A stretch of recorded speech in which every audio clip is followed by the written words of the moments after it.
As a classroom teacher, I had a motto that my students and I would say each day, and one of them was practice, practice, practice. Aristotle said, "You are what you repeatedly do." So practice being kind, intelligent, and successful, and you will be.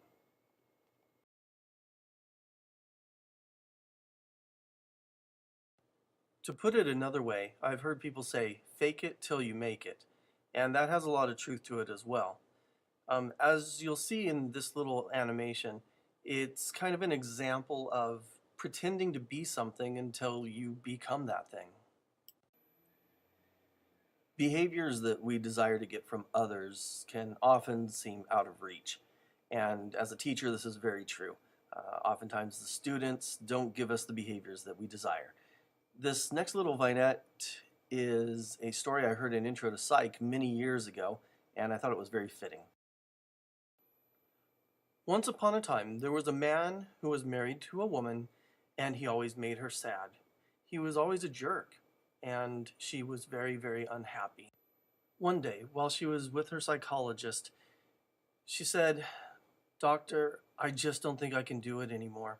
I'm gonna have to get a divorce and just get out of it. It's horrible." The psychologist said, "Well, you know what? Maybe you should get back at him." So the psychologist said, "You know what you should do? You should be super extra loving to him. Go run to the door every day when he gets home. Tell him how wonderful it is that he's home, that how much you love him. And when you finally serve him the papers, it'll destroy him." That night, when her husband got home, she ran to him and gave him a big hug. She kissed him and told him how much she'd missed him that day. She told him how wonderful he was, and she thanked him for all his hard work. She brought things to him to help him relax and served him a delicious dinner. It was a wonderful evening, he thought. The next day she did it again, and again, and again. Each day she came to him as soon as he got home, and he started to soften a little bit each day. Now, so many weeks into the plan, every time he got home, he was actually glad to get home to her. He would hug her and tell her that he had missed her too. He would sit down, he would help with the dishes. He would tell her that he was so glad to have her as his best friend and his mate. At the end of 8 weeks, he took her out to a fancy restaurant to tell her just how much he had re-fallen in love with her. And at that moment, she remembered the plan. She looked into his eyes deeply and said, "I love you too." Now, her psychologist had noticed that she forgot to come to her last appointment. It had been 8 weeks, and so he called again and said, "You missed your appointment. You need to come in. Is everything okay? I'd like to hear what's going on with you." It had been nearly 2 months before she finally came back to her next appointment with her psychologist. He asked, "Why do you look so happy? Did you finally get the divorce that you wanted?" "Divorce?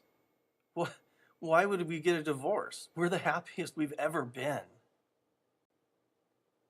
With that, the doctor thought to himself, "Perhaps I should restrict my business to marriage counseling."